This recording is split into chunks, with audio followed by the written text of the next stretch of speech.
आदरणीय दर्शकहरू, यतिखेर हाम्रो स्क्रिनमा हुनुहुन्छ महेश्वर बाबा अर्थात् राष्ट्रिय प्रजातन्त्र पार्टीका धार्मिक संगठनका केन्द्रीय सदस्य महेश्वर बाबा।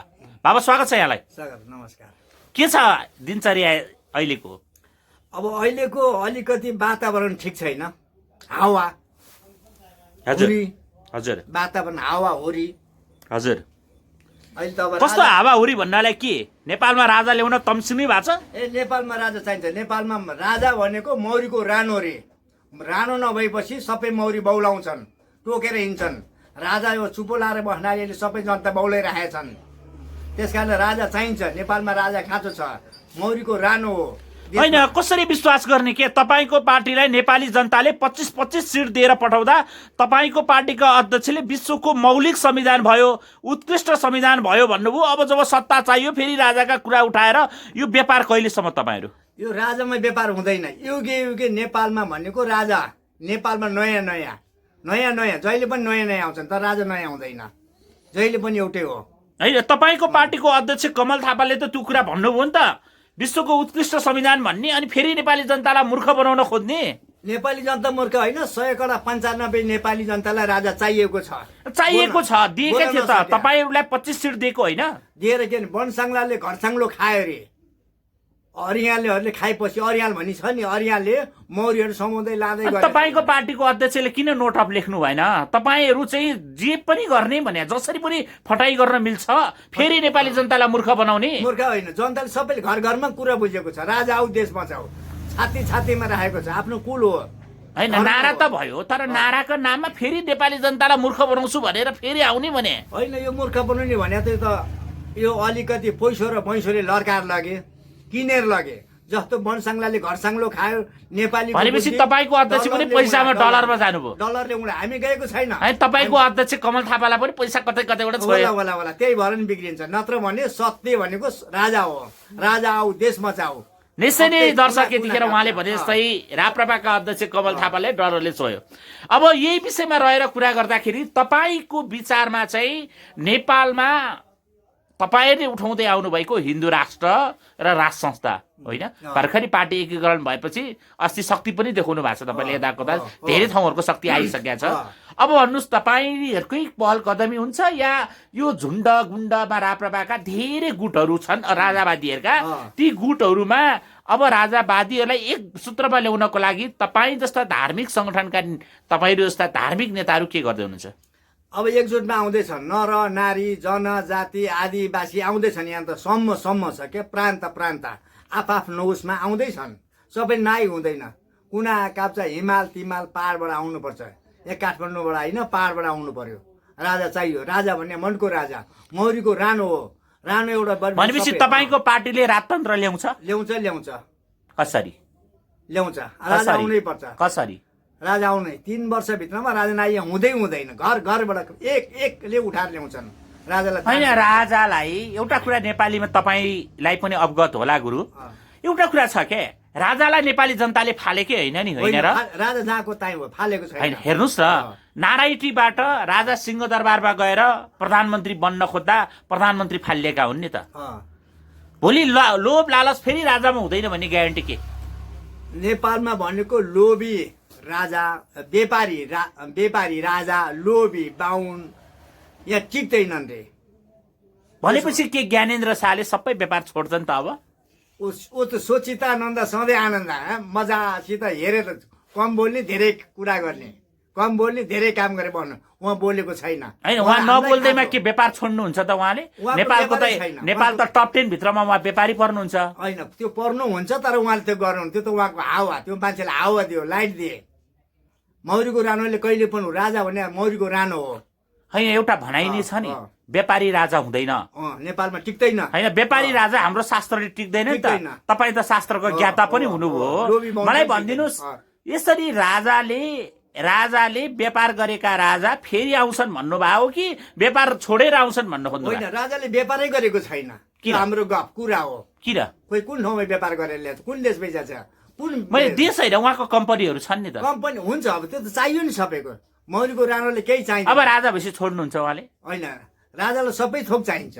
सबै व्यापार पनि गर्ने? राज्यले दिएको तलब भत्ता पनि खाने, व्यापार पनि गर्ने, अनि वंशानुकृत राजा पनि भन्ने। राजालाई व्यापार चाहिने होइन, सबै जनता चाहियो। अनि व्यापारिक राजा हुन्छ कि हुँदैन? तपाईँले अघि आफ्नै कुरा भन्नुभयो, व्यापार गर्ने राजा अनि शासन गर्ने बाहुन, होइन, यी खराब हुन् भन्नुभयो नि तपाईँले। तर त्यो बाहुन व्यापारी अनि त्यसो भन्नुभयो, सबै नेताले व्यापार गरेको घर घरमा राजा बनेर गएन नि त। गाउँ सिंहदरबार गाउँ गाउँ पुर्या नि राजा भन्ने अरियाल बनाए, सबै खाइदिए। राजाले व्यवहारै गर्दैन, राजा त सबैको साझा। भनेपछि 3 वर्षभित्र नेपालमा राज संस्था पुनर्बहाली हुन्छ, एकदम पुनर्बहाली हुन्छ। भएन भने हुन्छ के गर्नुहुन्छ? हुन्छ, धर्मले माग्छ, धर्मले मागेको छ। है, यो धर्मको आड लिएर राजनीति नगर्नुहोस् क्या राप्रपाले। होइन, धर्म भनेको सबैको छाती छन्, आफ्नो देवताहरू छन्, घर घरमा कुल देवता रोएर बसेछन्। यो रोग आउने होइन, यो रोगै होइन, यो सबै नेताहरूले नियम बिगार्ने नेता, जनता सोचेर नेताको घरबार फलम खारेर तारबार यस्ताले बिगारे, आफ्नो घरबार गरे। राजाले कहिले पनि बिगार्दैन, राजाले त सबैसित सम्म भएर आऊ भने राजा आउँछु भनेको होइन, जनताले आऊ भन्ने आएको छ। भनेपछि तपाईँको पार्टीले पनि त्यही मौका छोप्या होइन? किन होइन? छोपेको होइन, गर्दा गर्दै त्यहाँ पुगेको कुरो चाहिँ हो, छोपेको होइन। किन चल्नै पर्यो, गर्नै पर्यो।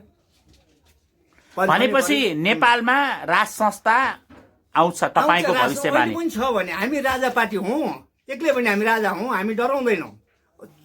अब हामी सिधा छौँ, राजा हौँ। जसले चाहिँ राजा फाल्छ त्यसलाई राजा चाहिएको छ, हामीलाई राजा फालेको पनि छैनौँ, राजा कहीँ गएका पनि छैन। नेपालको राजा अहिले पनि राजधानी छ, नेपाल भनेर चिन्हल छ। यी सबै अकृति हो, अकृति विकृति कुकृति सुकृतिहरूले बिगारेका हो, यो डलरले बिगारेको हो। नेपालीले रोएर बसेको कुण्डाको छ, राजा आऊ भने बसेको छन्। भनेपछि तपाईँ राष्ट्रिय प्रजातन्त्र पार्टीको धार्मिक संगठनको केन्द्रीय सदस्य होइन? भनेपछि तपाईँहरू राजा ल्याउने होइन? म होइन, हो जनताले राजा ल्याउँछ है। यो अरियाललाई भाग्छन्, यो अरियाल टिक्दैनन्। एउटा अरियाल आयो भने मौरी समाज सबैले जान्छ। भनेपछि तपाईँहरू अरिङ्गाल, हामी मौरी, हामी राजा धार्मिक। प्रत्येक घर घरमा त मौरी पालेका छन्। अहिले अरियाल आयो, यो अरियाल टिक्दैन, मुजे राग लाउँछ, लहरिन्छन्। फेरि अरिङ्गाल त विषालु हुन्छ नि त। त्यही भयो नि, अरियाल भनेको अरियाल नामै अरियाल। मौरीको एउटा गोलामा राति मध्यरातमा चाहिँ अरियालकोलाई चाहिँ राको लाएर लहर्छन्, दिउँसो भए टोक्न आउँछ, मौका छप्छन्। अब मौरीले टोक्यो भने पनि मौरी मर्छ। मौरी त खोजे ल्याएर गुण लाएर आफ्नो खो पाएर राखेर खुटु रोह तान्छन्। होइन, फेरि एउटा छ नि, मैले सुनेको छु नि त, मौरीको पनि त राजा भाग्यो भने त्यो कारै सुत्ता भाग्छ क्या। कतै त्यो दिन आउनु हो कि फेरि के हो भने? त्यो दिन त आइरहेछ। अहिले मौरी अरियालले मौरीलाई छिन्न मिल्न पारे। अब रानो गएर उहाँ बस्यो जङ्गलमा, अनि मौरी छिन्न खोज्दैछन् के, राजा खोज्दै। कति मौरी मरिसके तैपनि खोज्दैछन्, रानो खोज्छन् के। रानो भने राजा, मुटु हो, मुटु नेपालको। विश्व ब्रह्माण्डमा नेपालमा त राजा चाहियो नि, देउता छ नि त। राजा भने देउता, मनको राजा। भनेपछि नेपालमा चाहियो राजा। हामीले फालेको छैनौँ, हाम्रो नेपाल हो, हामी नेपाली हौँ। हामी अहिले पनि राजा पार्टी, एक्लै भए पनि राजा पार्टी, राजा मान्ने। किन एक्लै हुनुहुन्छ? राप्रपा सिङ्गो छ, तपाईँ सङ्गठन छ, सबै छ होइन? सबैले लैजान्छन्। अनि हेर्नुहोस् त, अब तपाईँहरू गेरु वस्त्र पनि लाउनेहरू हुनुहुन्छ, रातो लुगा लगाएर तान्त्रिक पनि हुनुहुन्छ होइन? अब भोलि राजा त्यो भनौँ राजा, तर यसले कम्तीमा तन्त्र पनि जनाइरहेछ होइन? राजा देशव्यापी रूपमा मठ मन्दिर धाइरहनु भएको छ होइन? यो बेला अब मठ मन्दिर धाउँदैमा राजा आउँछ भन्दा कसरी पत्ताउने भने के होइन? देउता भने सबै रोएर बसिन्छन्, राजा आऊ देश बचाऊ भने कुँडा काप्चामा। अहिले यो अरियालहरूले छोप्यो, हुरी बदाले उडायो।